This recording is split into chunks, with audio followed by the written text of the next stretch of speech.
سلام بینندگان عزیز، برنامه اخباری آزادی با خبرهای تازه تاجیکستان و جهان تقدیم شما می شود. چالگل خوجه هستم در خدمتتان. حالا مرور میکنیم به سرخطی موضوع امروز 10 نوامبر. تظاهرات و بینظمی در یریوان، مخالفان سازش صلح در قره‌باغ کوهی به کوچه ها برآمده استعفای پاشینیان را طلب دارند. مقامات تفتیشاتی مسکو بعد 2 روز جستجو فرد متهم در قتل 2 زن و مجروح نمودن دختر 6 ساله را بازداشت کرد. سرتراشان ضرور نشد زیرا موی داماد را در ارتش تراشیدند و یا قصه دامادی که همگی یک روز در بری عروسش بود. برادر ما زنگ زدن که ما را از دکتر، از کمیسیه دکتر کمیسریات گذرانده به خدمت حربی بفرستند.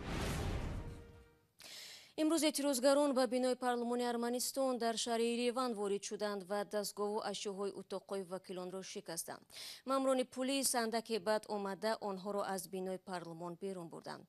تظاهرات بی‌سر و سامانی در یریوان بعد آن سر زد که ارمنستان و آذربایجان و روسیه سازش امضا کردند که بر اساس آن جنگ برای قره‌باغ کوهی خاتمه داده شود.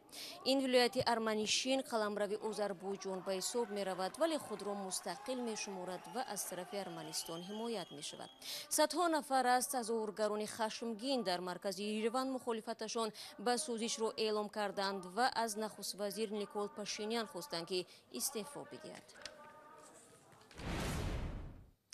شب گذشته قلب بهمنیار، یکی از خوشنامترین ادیبان معاصر تاجیکستان، از تپیدن باز ماند. نویسنده شناخته 66 سال داشت و در منزلش در دوشنبه درگذشت. صبح امروز جنازه ادیب را به دهه غزه پایان شهر پنجکند انتقال دادند. مراسم دفن او فردا در زادگاهش صورت میگیرد.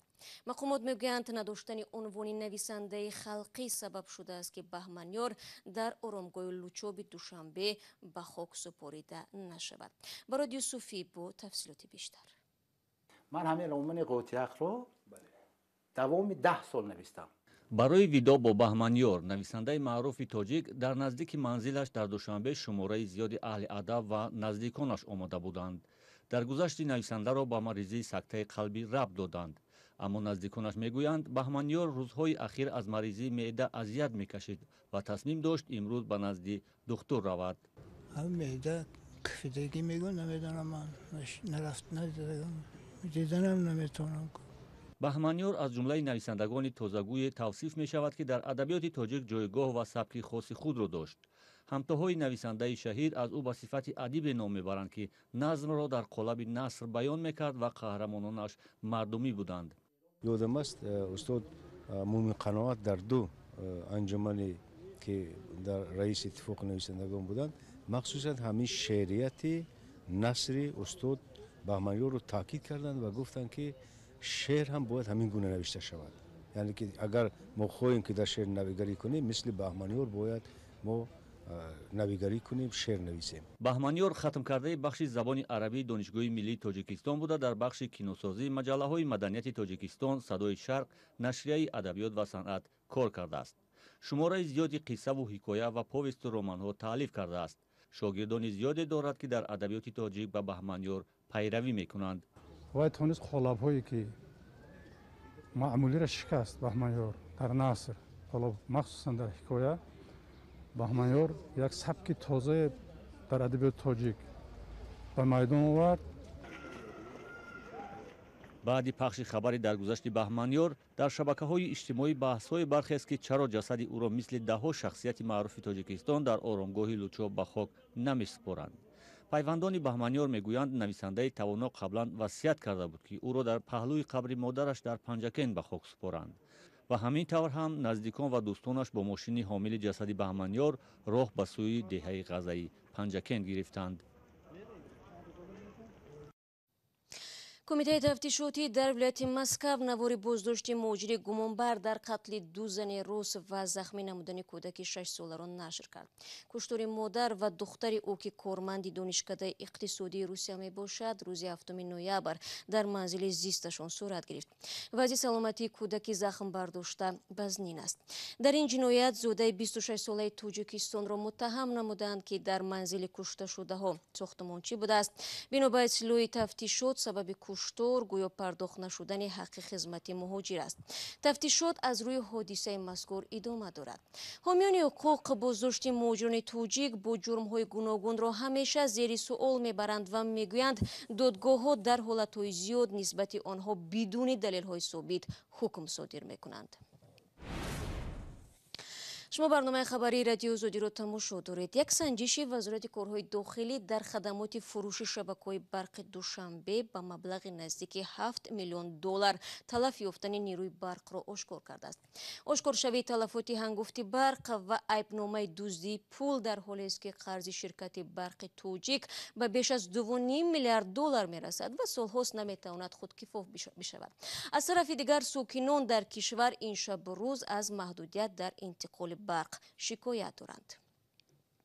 همکارم عبدالله شوروف این موضوع را تحقیق داشت و حالا با ما در استودیو است. عبدالله سلام و نخست درباره این مبلغ بگو که چگونه معین شده است.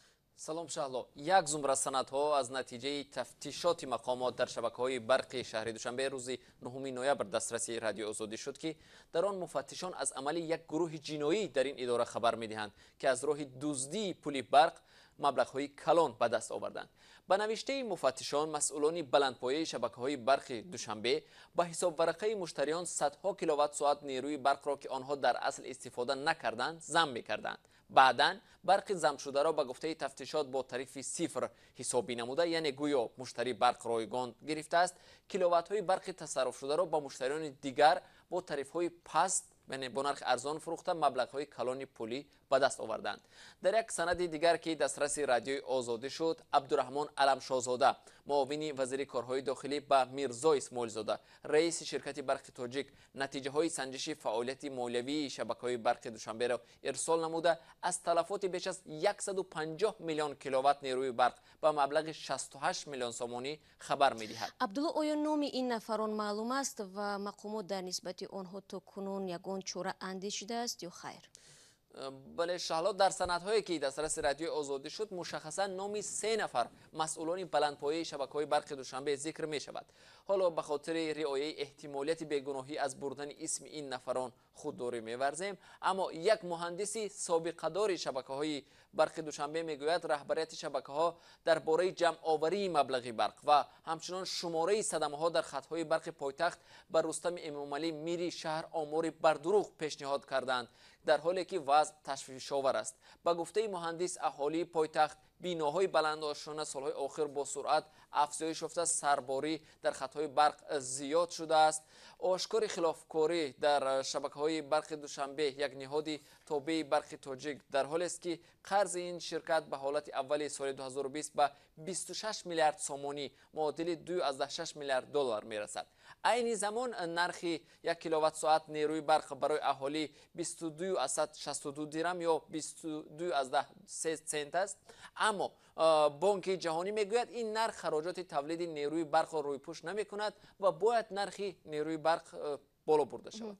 و تشکر عبدالله. و همان گونه که در بالا ذکر کردم، 2 هفته به این طرف ساکنان نواحی تاجیکستان از کمبودی نیروی برق شکایت دارند. آنها میگویند از ساعت 8 سحر تا 17 شام انتقال نیروی برق قطع می شود و زندگی با چنین احوال مشکل است. به گفته مردم، مقامات لیمیت نیروی برق را جاری نمودند و مقامات باشد در نوبت خود میگوید که هیچ گونه لیمیت نیست.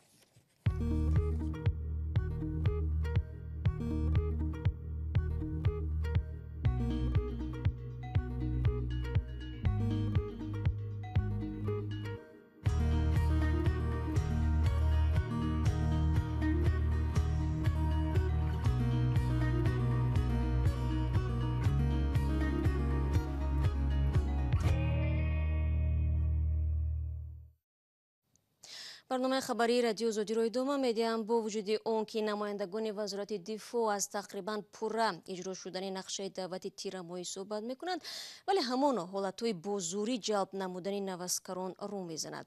این نوبت درباره ساکن شهر کولوب قصه میکنیم که موسم امساله نقشه های تحصیل و آرزوی دیر انتظاری شروع زندگی اولویش را به هم زده است. محمود جان رحمتزاده گزارش میدهد.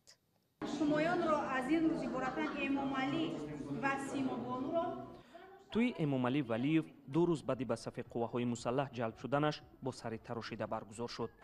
ولیев 26 ساله در شعبه روزانه دکترانتورای دانشگاه کلوب تحصیل میکند.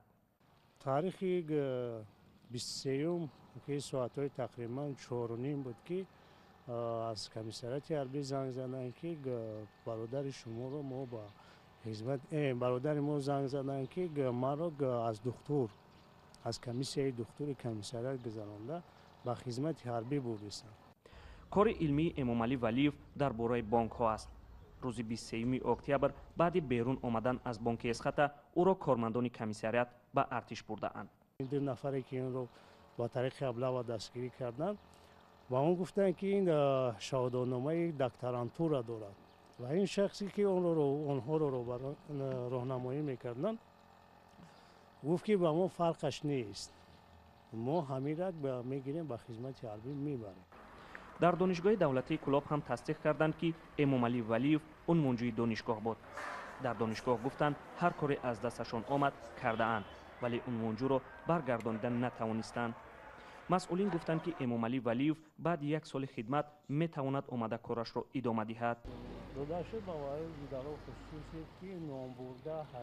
دعوای نصیر ولیев برادر امامعلی به صف ارتش جلب شدن برادرش نیست، بلکه برای اون است که کمیسریات حربی اجازتش ندادند تا که بعد جشن عروسی به صف قواهای مسلح رود. این خانواده میگوید که برای گذرانیدن توی 15,000 سومانی از بانک قرض گرفته اند. با وجود این نصیر ولیев تا حال رسما به جای شکایت نبرده است. کمیسریات حربی هم چیزی در این باره نگفته است، ولی بر اساس قانون جوانان تا 27 ساله باید در صف نیروهای مسلح خدمت کنند و امامعلی ولیев به حیث اون منجو نباید به خدمت جلب شود. حالا امامعلی ولیев در واحد نظامی در ناحیه واسع خدمت میکند. نصیر ولیев میگوید برای برگردانیدن برادرش از راههای قانونی مبارزه خواهد برد. دوستان عزیز، حالا شما رو با کمک همکارانمان به سری تالار دعوت میکنیم که بیننده رو به یاد فیلم های معروف و تاریخی سالهای 70 عصر گذشته میبرد. در انبار لباس های توجیک فیلم هزارها پیراهن قدیمی و پایافزال نگهداری می شود. مسئولان میگویند برای حفظ این خزینه به یک مکان بهتر با شرایط موثر نیاز دارند. سروینوزی روح‌الله و شهلای عبدالله موضوع رو ادامه میدهند. این تالار مد یا هنری دست هیچ یک طراحی نیست. اینجا تالار لباس‌های قدیمی و تاریخی توجیک فیلم است که هنرمندان برای نقش آفرین در فیلم‌های مشهور توجیکی به بر کردند. حالا برخی از این لباس‌ها همچون نگاره یا اکسپونات و بعضی دیگر تا حال در فیلم‌های معاصر استفاده می‌شوند. 3000 زیاد است لباس‌ها. حاضرش به از فیلم رستم سهراب، قسمت شاعر، کینوی تاریخی هستند. بعد از فیلم های حاضر زمانه. موهیستان حالا برای تهیه فیلم نوبتی لباس انتخاب می کند. او میگوید قبل از نوارگیری فیلم با متن آن آشنا می شوند و در هماهنگی با کارگردان و رسام برای هنرمندان لباس انتخاب می کنند. ما فقط از همین خودمون استفاده میبریم. ما یکم جا لباس نمیوریم، فقط از همین داخل کینا استودیو. این پارچه از فیلم هنری رستم و سهراب است. هنوز سالهای 70 عصر گذشته نواربرداری و روی پرده سینما آمده است. انا این پوستینی که میبینید پوستین از پلنگ است و این رو رستم در فیلم رستم و سهراب از شاهنامه همیشه در کتفش یا با حیثی لباس به بر میکرد.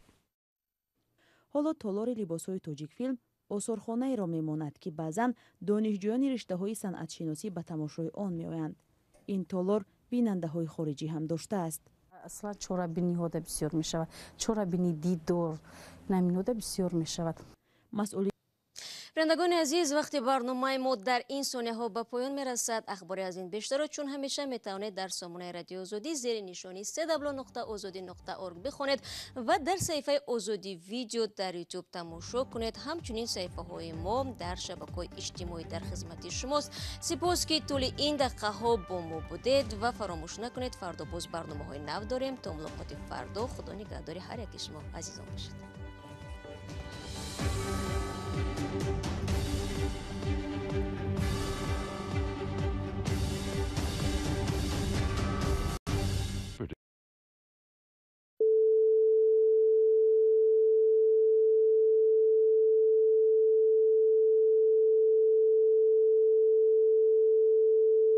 This is Radio Free Europe, Radio Liberty, Praha.